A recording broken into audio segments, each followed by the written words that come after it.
मराठा मोर्चानंतर आता हैदराबाद गॅझेटनुसार बंजारा समाज एसटी प्रवर्गातून आरक्षणाची मागणी करताना दिसतोय। पण बीडचे आमदार धनंजय मुंडे यांनी केलेले विधान बंजारा आणि वंजारा हे एक आहेत जोरदार चर्चेत आहे। पण खरंच बंजारा आणि वंजारा हे एक आहेत का? त्याबद्दल इतिहास काय सांगतो? बंजारा समाज हा राजस्थानातील मेवाड प्रदेशातून आलाय असं इतिहासातील नोंदीमध्ये आढळून येतं, जिथे ते राजपूत कुळांचा भाग होते। ऐतिहासिक अहवालांवरून असं दिसून येतं की ते मूळचे योद्ध्यासारखे लोक होते, ज्यांनी नंतरनं छत्रपती शिवाजी महाराजांच्या काळात वाहतूकदार आणि व्यापारी म्हणून काम केलं। तर वंजारा हे भारतातील हिंदू धर्मातील एक जात आहे।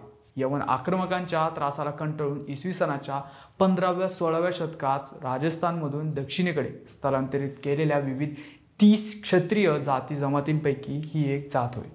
वंजारा समाज हा शेतातील तोडीने काम करणारा समाज म्हणून ओळखला जातो। आज महाराष्ट्रात या दोन्ही समाजांमध्ये आरक्षणामुळे स्पर्धा लागली।